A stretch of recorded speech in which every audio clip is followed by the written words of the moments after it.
anniyyaa keessatti gaafa anniyya ka'ee dhaaba adda bilisummaa Oromootti duule OPDO dura deemee jechuudha. Manguddoon yeroo saniif waraana ajajdee deemtu gatteeyseeti yaa manguddoo anniyyaa koottaa janiin arra waliin haasoyna dhufan jechuudha.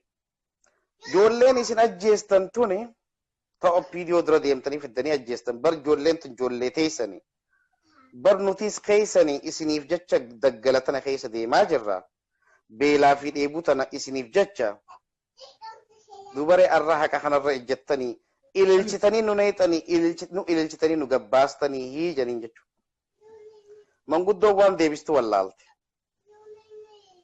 Egaa akkas taateefuu haqa keenya rabbi isin agarsiisuu janiiti dhaabni achiin Somaalee gasseena jechuudha.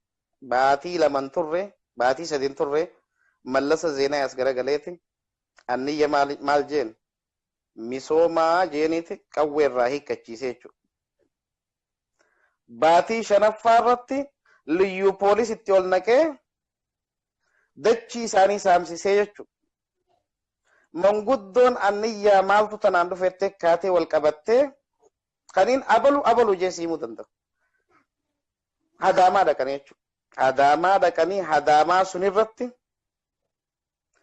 abbaa duulaa fatte haasawanii jechuudha. Abbaa duulaa dubbiin tun nan qabduuti deemaa Mallasa Zeenaa bira dhaqaa jeen jechuudha.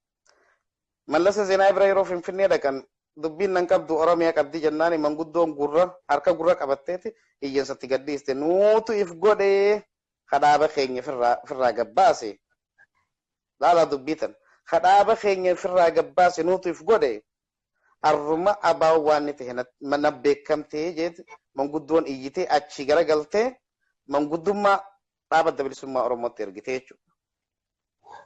Kanaaf harki abbaan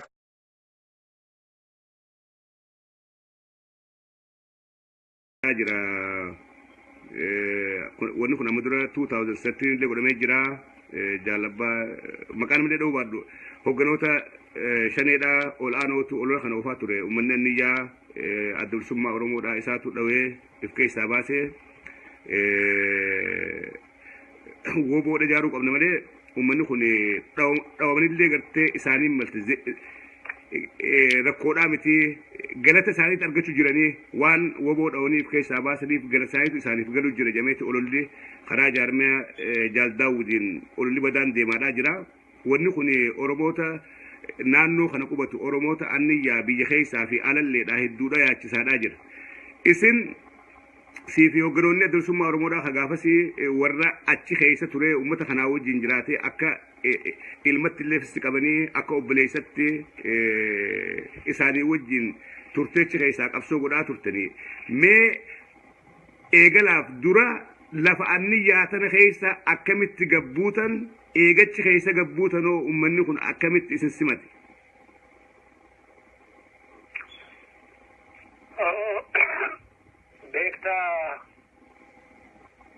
Hin beeku akkamitti deebii akkan kennu hin beeku.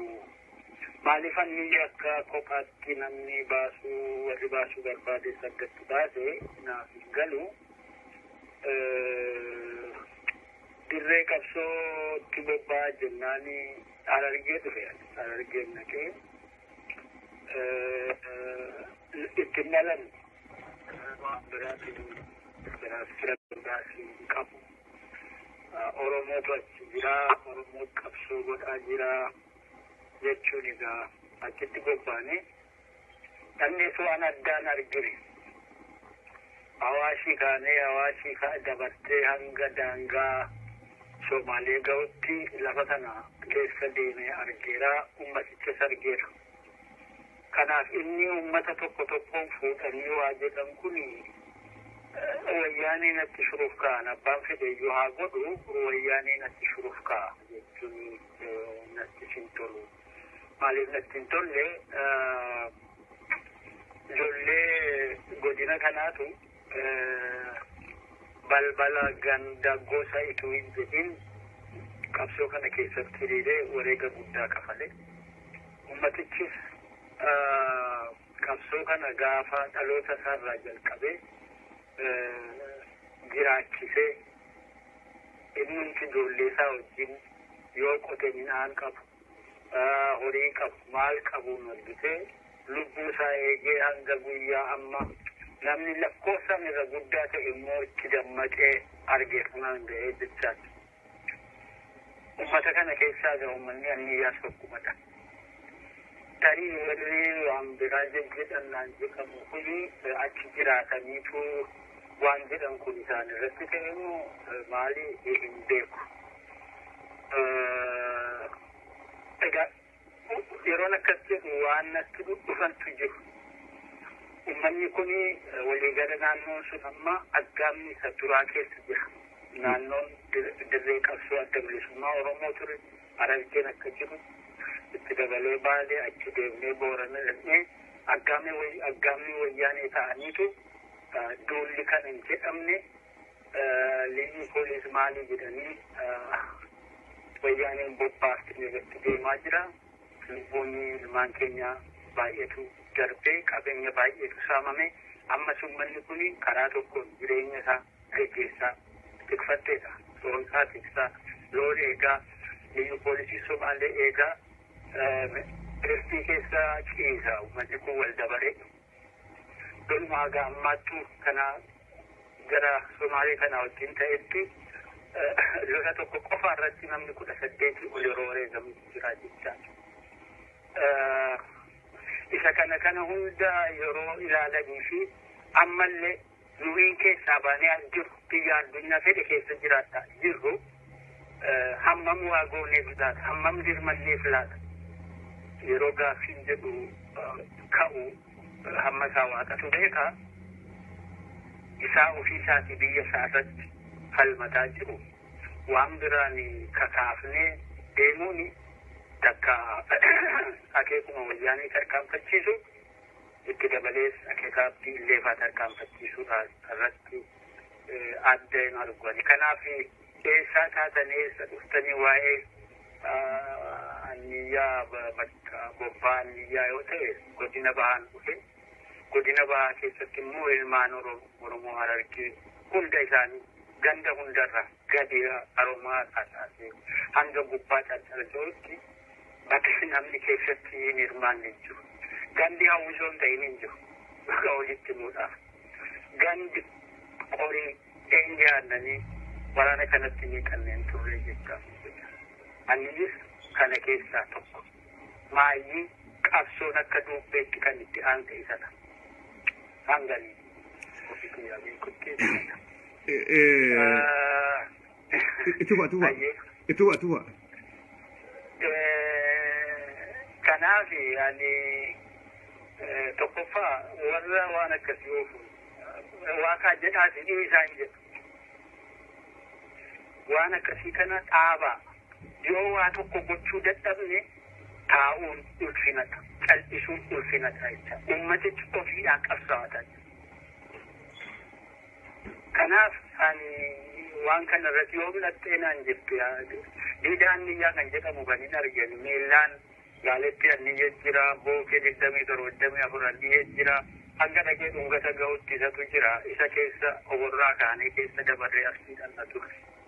Garuu akka bobbaatti kan itti deemne bara 1982 keessaa isa 81 jalluutti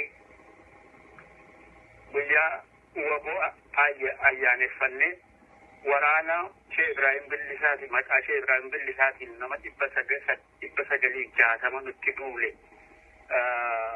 ofirraa faccifnee jechuun garii isaanii ofitti fuunee garii isaanii ofumaan faca'anii warra isaanirraa nutti dabalame fudhannee ofitti fuunee leenjifnee dabalamnee ayyaana guddaa kabaje bara 1981 warra achi turtanii jettaniif gaafas FCG mangistuullee guubnee jechaadha raaree sanarratti. Achi booddee bara 1992 waraana ittisaa roorroo jedhu ijaaruu murteeffannee humna ittisaa roorroo jedhamu ijaarre. Humni kun diida anniyyaa kaasee faaruullee qaba amma faaruu shaayyaa jedhu malee faaruu sanatti baafnee humna duttaa tokko ijaarre akka inni diina anniyyaatti bobba'u murteeffate. Yeroo sana namni jalqaba lafa sana ilaalla jennee dhalne anaa fi dhugaasaa bakka kooti. Harree tokko midhaan harree tokko feenee lafa hin beeknu garuu hora tullubbeerra dhannee qubannee jira. Achi jaarsoliis qunnamnee qabuuf ol bahee dubbadde bikka sun irratti lafa jechuu barbaadeetiin jechi sun na jira taate jechuudha. Agartee.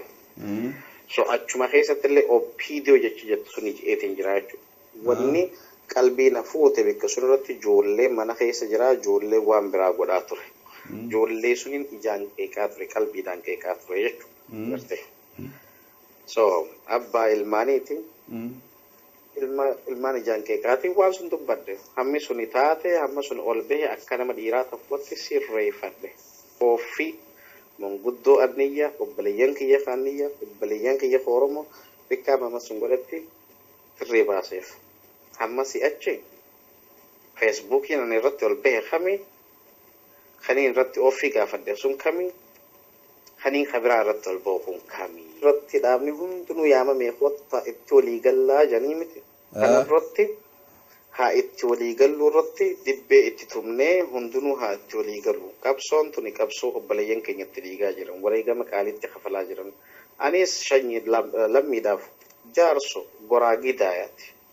Lammiin teenya guutuutti nama kuma dhibba meeqaan buqqaatee arraan tana bikka galtu dhabdee facaa jirti.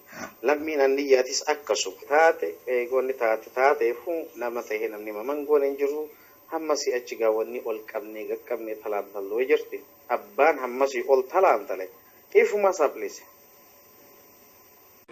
Wanni sun taate lafaan niyyaa keessatti wanni sun taate immoo adura diimee diina itti fide amma buruui soosiyoo laalte addeelluma sun irratti wareegame namni diina dura diimee itti fide namuma keenya ka afaan beeku ka afaan keenya dubbatuutu wayyaanee lafa teenya hin beeyne itti nuuf fidaa ture.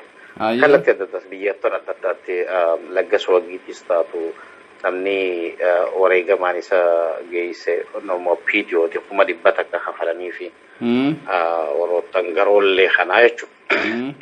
Piidiyoo matana yeroo jennu piidiyoo warroottan qama qabu jira hawaasa ilmaan Oromootiif. Warroottan garaaf bitamu jira warroottan kun egaa kallattiin gama duubaatiin Oromoo taanuu afaan Oromoo dubbatu kana wallaggaa keessa ajjeefame. Yeroo inni ajjeefamu suni namuma keenya afaan beekuutu lafa wallaggaa keessatti nama keenya yeroo jennu gaammaan tana afaan keenya beekaa nama keenya jenna malee gamni duubaa isaa hin beeknu maallee ta'e.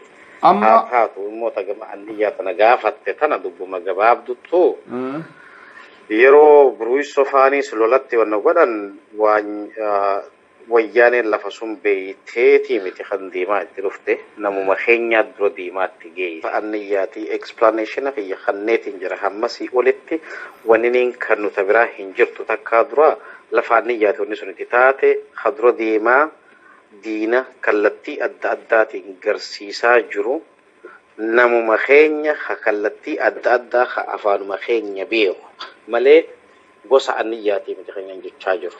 Gosa miti lafa anniyyaati. Caffeeraamis hojii takka immoo yoo hojii na godhachuu barbaade sun rakkinaa miti akkatti waliin furruu qabna. Immoo ani waaniin achirra jeesuniif mamaan an godhe suniif ofii gaafadheetiin jiraachuu. Nama jechuun nama yoon balleessallee yoona jalaataatillee ofii.